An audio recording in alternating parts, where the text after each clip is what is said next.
2 weeks before I started grad school, my grandmother died.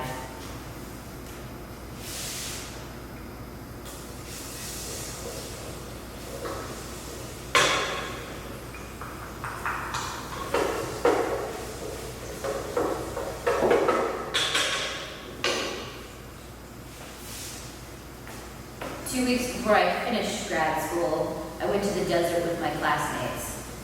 While we were there, our car broke down on a rural highway in 100-degree heat. I was exhausted, hungry, hot, and menstruating, and almost cried when we couldn't get that son of a bitch to restart. A tow trucker named Troy led us to the land of milk and honey, or more accurately, the land of beer and barbecue sauce. But when we arrived, there was no room at the inn, and they refused to serve us. So we went back to our Renton ranch, and I made my grandmother's red sauce for dinner.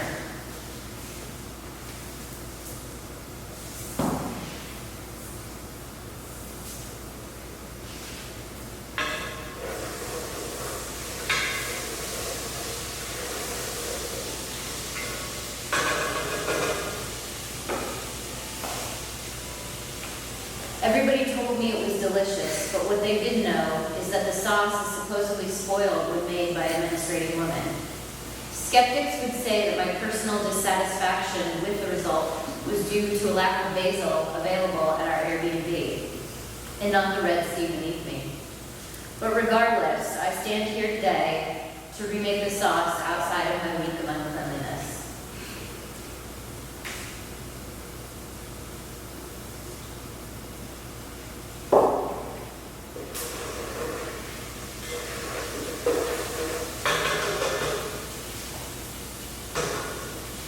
My grandmother was literally and figuratively character.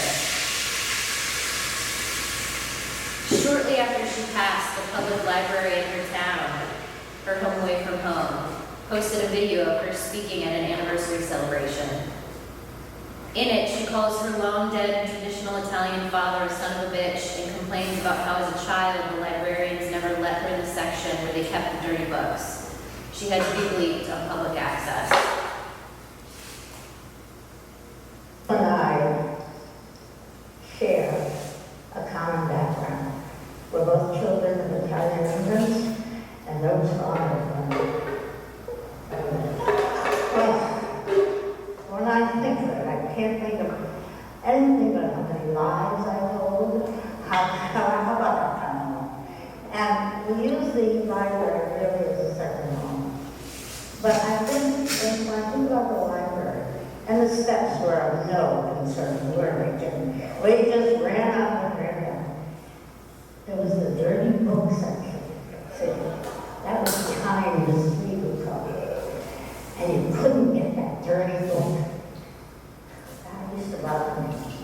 I wanted to read dirty books because they were in the bed, I could make access them. And I remember her pencil with a little date on the end of it. And she would give the date they were supposed to bring back the book. We have many of my children, all great readers, and we use the library. And there's nothing in my mind except fond memories of this wonderful, wonderful place. Whether it was on Maple Avenue one day, whether it was here, the municipal building. It's the love of my life. Thank you.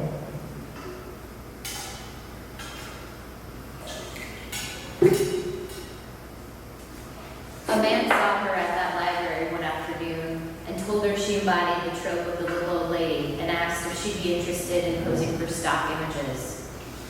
She turned out to be a bestseller, and when I was in college, 2,000 miles away, she started popping up everywhere. In ads for supplements and health foods. As the cholesterically improved Francis R. Vale of Oregon.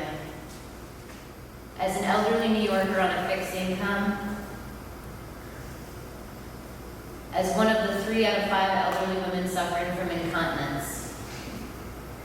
Giving a thumbs up for wealth management because I guess they didn't get the memo about her fixed income. Her fame was international as an elderly woman with a dreaded disease in Israel, and and a scolding meme in Russia. But her most consistent role was as the butt of sex jokes. Jokes about postmenopausal women being sexual beings. She appeared in greeting cards, advertisements, and even on the George Lopez show in a sketch about vajazzling, a fleeting trend around 2010 that involved gluing decorative rhinestones around your vagina.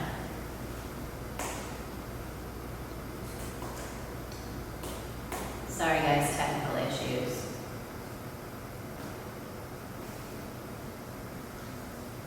I guess women who no longer bleed should keep their desires culinary so that we avoid spoiling the sauce. I guess women who no longer bleed should keep their desires culinary so we avoid spoiling the sauce.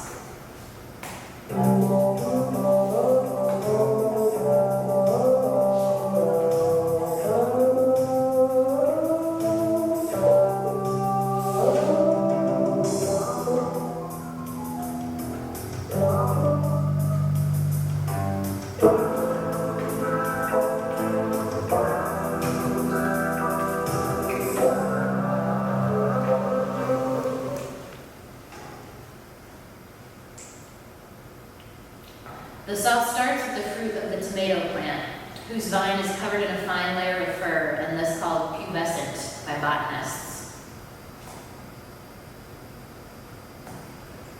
Despite their ubiquity in Italian cuisine, tomatoes are a New World plant that didn't make it to Europe until nearly 1600. The pea-sized wild tomato, Solanum pimpinellifolium, called pimps for short by scientists and foodies, is native to Peru and Ecuador, though environmental destruction is making them a dying breed. Pimps are the shared grandmother of the many tomato varietals we know today, including Solanum lycopersicum, the domestic tomato. This little tomato that came off of a red Ponderosa. To me, it looks like a nose. One of my friends on the other side of the Atlantic, Terry King, had a tomato that had a bunch of fruit that had extra nodes or growths on them. So I thought I'd make this video so we could have a look at what I'm saying. This is the one called No Kill.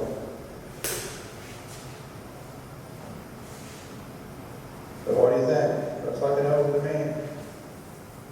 And since I didn't plan to eat this one anyway, I couldn't resist a little modification.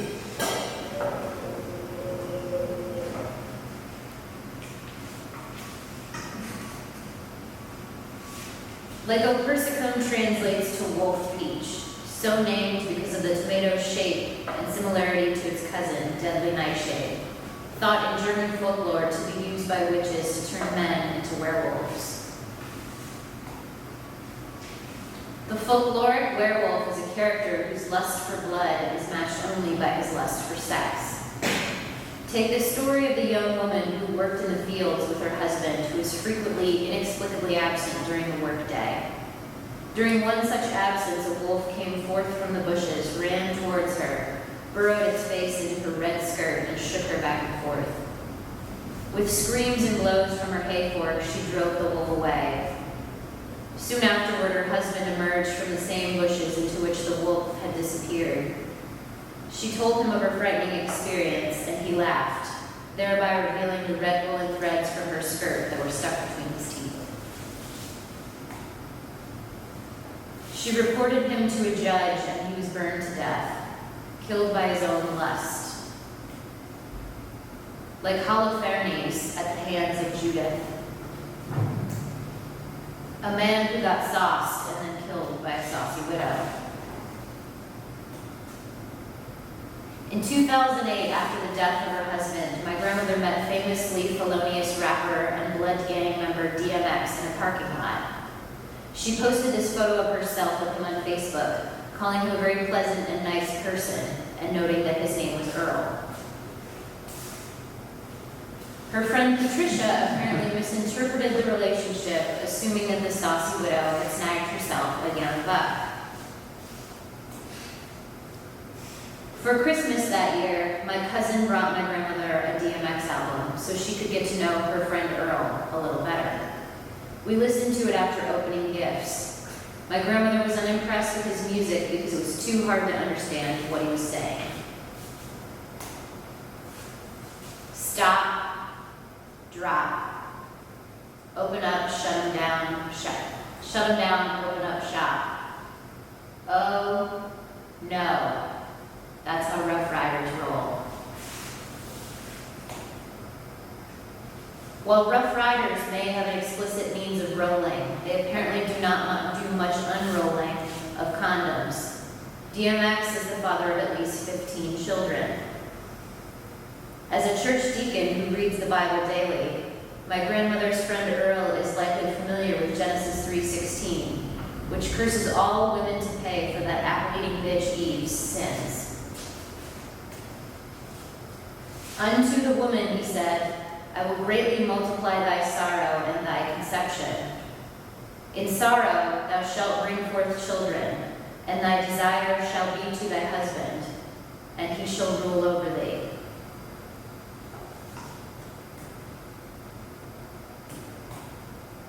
Let us now share a prayer to the flying spaghetti monster, deity of Pastafarianism in the internet phenomenon, and now a legally recognized church in New Zealand and the Netherlands. Our pasta, who art in the colander, swallowed be thy sauce. Thy noodle come, thy recipe be done, on top some grated Parmesan. Give us this day our daily pasta, and forgive us our messes, as we forgive those who mess against us. And lead us not into low-carb diets, but deliver us some pizza. For thine is the meatball, the noodle, and the sauce.